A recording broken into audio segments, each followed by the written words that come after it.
What's up, everybody? It's me, Jerron Johnson.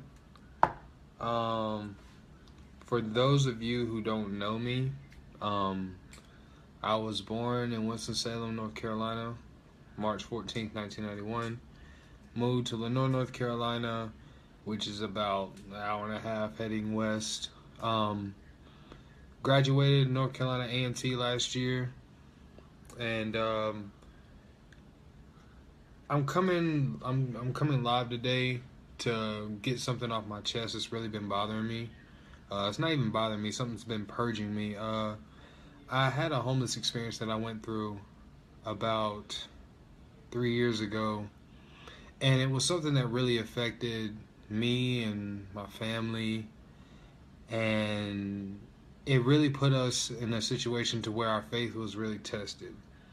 I don't really like to talk about it in the aspect of, what we went through and everything because it's really personal. But I found myself writing with a couple people the other day, and they had went through a similar situation, and we just started like talking, ministering to each other and stuff. And I found that their story was just as compelling as mine, and I felt like, wow, like their story needs to be told. Like it was very influential and relatable, and they felt the same way about mine. And it was just like, man, you need to say something about this. Like, don't just keep it to yourself. And with that being said, I've been feeling like God's been purging me to go live with this. I haven't really had the chance to speak on it, aside from my show, well, Mr. Lucky show we did at North Carolina A&T last year. No dwelling, homeless in America. Uh, some of you may have seen it. It was done on campus, A&T's campus. It was a great turnout. Got the chance to escort my family on stage and talk about it and everything. But now I found myself in the same position to have to get this off my chest. I'm gonna start from the very beginning. In 2013, my dad, he was working at Meridian as an auto manufacturing place. He had gotten bit by a brown recluse spider.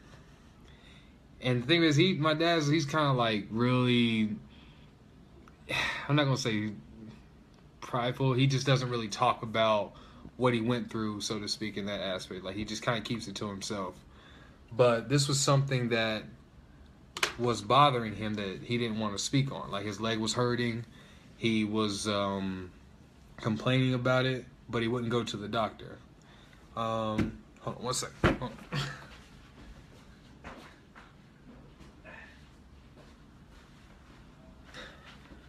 So yeah, he was complaining about it, wouldn't really do anything much.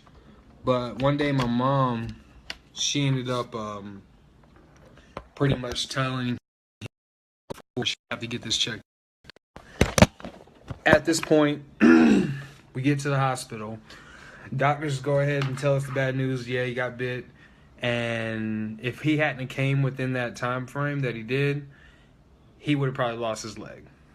And it was something that where we was just like, wow, he got so close. Thank God he finally, got in here and got this taken care of.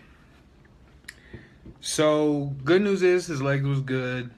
Bad news is he was in the hospital for like 3 weeks. And he ended up losing his job. Now, at this point, we're like devastated. We're like, oh man, well, what we're gonna do here? What we're gonna do about this? What we're gonna do about bills? And we were just kind of like at our wits' end at this point. My mom was working a job. She was paying the bills, but it wasn't enough to keep everything in line. And the pressure got really, really bad for her, and she ended up losing her job. So at this point, it's her, my dad, my brother, they're back home, and I'm at A&T, going through, the motions of college and everything, and just hearing their voices every day and how discouraged they were about what was going on really bothered me until one day my mom called and she said, "Hey, I hate to say this, but we're on the verge of losing the house." And at this point, it was really hard for me because there was nothing I could really do at that moment because I was back, worried about essays and tests and everything, and I couldn't really get home to help them. And nobody wants to hear about your family going through something like that. So what I did was I decided to take my savings and send it home in the efforts to keep the house. So at this point, my mom was like, "Okay, thank you so much. We're going to do all we can to pay you back. We're going to do this, that, and the other." So a couple weeks go by, and I'm over here thinking that everything is all good. She's going to be able to, keep the house, and we're going to be okay. But lo and behold, there was some loophole with the foreclosure, and they ended up losing the house anyway. So here we are back to square one, and I'm praying to God, and I'm just like, man, why is this going on? Why is this happening? Why is my family like out of the house now? And next thing you know, like a couple weeks go by, parents and everybody's just like, going through the situation. But I get a notice on my door that my rent is now up and my savings, which I thought I would be able to have, is gone, and I'm on the verge of losing my place. So it gets down to the day of the last day of my lease, and they sent somebody to come put me out. And it's kind of hard for me to say it in this aspect because I still see that day and being escorted out and having to walk the streets of Greensboro for a while until my family relative came and got me. And then going back home and being reunited with my family, but at a dire, moment was hard for all of us. And at this moment, we're staying in a cabin provided by my Aunt Sherry. She blessed us and helped us out in that situation. But it was still hard for us, like we would ride by our old house every day and see it, and we were thankful to be in something, to have a roof over our heads, but it was just hard, like riding past it every day and saying, "Oh wow, I wish we could just go back in our house. I wish we could just be reunited and have the holidays like we used to have, but we just couldn't have it at the time." And we would argue, fight about the smallest things, but my mom and my aunt, they would always just keep us so grounded, try to at least keep us faithful, let us know that God's gonna work something out, something's gonna change, something's gonna turn around for us, just to stay faithful. Now me at this time, I prior to all this even happening, I had went off by myself, and I haven't told anybody about this actually. I had went off by myself one day, and I had said a prayer, and I had prayed that God showed Himself to me for who He is in my life. Like, I always believed that yes, there is a God, but I didn't know who He was in my life. Like, I didn't want to believe in the God that my aunt believed in, or the God that my grandma believed in, or even the God that my mom believed in. I didn't want to, praise a God just because they say so. I want to know who God is in my life. I want to have that relationship. And it was odd because I was like, God, if you're really real, not only in everyone else's life around me, but in my life, then prove yourself to me. I asked Him to prove Himself to me, and it's crazy because all this stuff started to transpire like not long after that prayer, So here we are now at the the house. And I remember one day, my mom, we went to a Bible service one day, and we're just like, we're together, we're praying. She sends us up front, we're saying a quick prayer and everything, and we decided to take a fast. We decided to fast that week and just keep praying every day. We just knew that God was going to work something out as long as we just stayed faithful. And it was not long, like maybe 2 weeks after that, that's when I got my, I got a call that I was going to be working for True Colors here in Atlanta with Felicia Rashad and Kenny Leon. And this is a big deal for me. I was like, oh man, wow, I've been working hard for this internship, and it finally came through, you know. And my dad, he had started his own sock business, and at this moment, it really started to take off for him. He started to, you know, get a better clientele. My brother, at the time, he got accepted to go play ball at Catawba College, and my mom, she had gotten a new job, and this all started to transpire within like a month. Not to mention, I also bought my first car, you know, once I got back to A&T. And not only was I in Atlanta, but I had my own car. I was, you know, working with great people. And I remember one day I got up one morning and I was brushing my teeth. And I always wanted to write a play. I didn't know what I wanted to write. I just wanted to write something.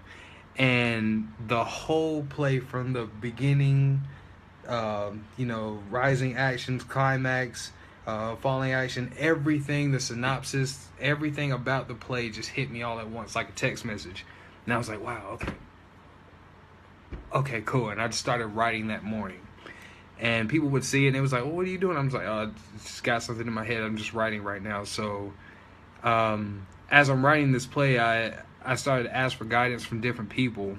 I started to talk to people like Kenny Leon, and then I even asked one day Miss Rashad if I could get a chance to speak with her. And she called me into her dressing room, and I'm over here thinking like, oh God, wow, there's gonna be a lot of people in there. This is Miss Rashad. This is gonna be a big deal. No, it was literally just me and her, and this was the most surprising part about it. I was like, oh, okay. She's like, go ahead, come on in, close the door. And I'm like, you want me to close the door? Okay, all right. So I'm sitting here with my hands in my lap, just feeling like one of the Huxtables, and I was just like, oh my God, okay. Okay. And she's like, so tell me about yourself. And I had an epiphany at this moment. I was like, man, you know, you literally go from sleeping on a mattress on the floor to sharing Nature Valley with Claire Huxtable, like in 1 month span. Like, how does that, you know, that's when I was like, okay, something is up here. Something's definitely working in the mix. So she's just telling me some things and you know, ministering to me and telling me about the industry and stuff. And she said something that was just so common, but it made the most sense to me at the time. She said, yo, if you really feel like this play is something that you can do, you have the right idea, you have the support, you have, you know, everything going for you at this time, then just do it. And at that moment I was like, wow, you know, it makes the most sense if you think about it, you know. So come back from A&T. Well, I mean, I come back from Atlanta, and at this moment, I'm running into everybody who, prior to me going down there, didn't think that I could, you know, stand the test of what was going on. It's like, oh, Jerron's going to Atlanta. I don't think he can do this. I don't think he can do that. So many people was like doubting me at this moment, and here they are seeing me now coming back doing this internship, and it's like, wow, man, you know, you did a good job down there. I heard about you. I heard about this. I heard about that. And, you know, the grace of God and all that stuff was just amazing, man, because, like, I ran into one of my professors who didn't know that I went through a homeless experience, but I had a chance to talk to him, and I found out that he was writing a play about homelessness, No Dwelling. And at this moment, it was like divine intervention. I told him about what I went through, and he just asked if he could implement it into the play. So at this moment, you know, we're rehearsing that play. I'm rehearsing my play.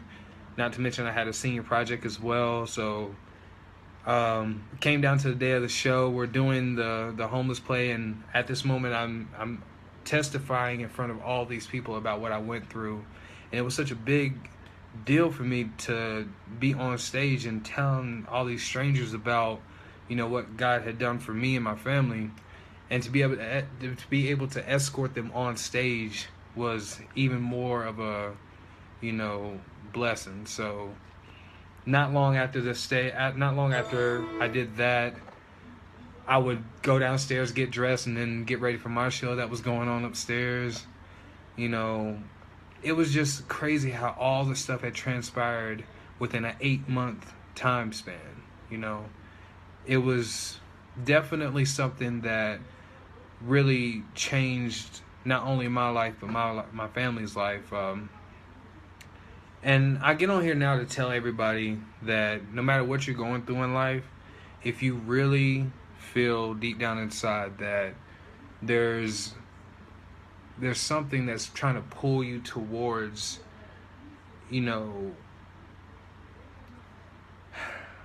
something trying to pull you towards your destiny and what you're meant to be towards. I just ask you just to pray, really pray for guidance, really pray for that confirmation, because it took me humbling myself and asking for God to show Himself to me for Him to actually do it. God has a funny way of getting your attention, and it took something like this for me, and not only me but my family, to go through in order for us to be a testimony, to share a testimony, and to be a blessing to other people.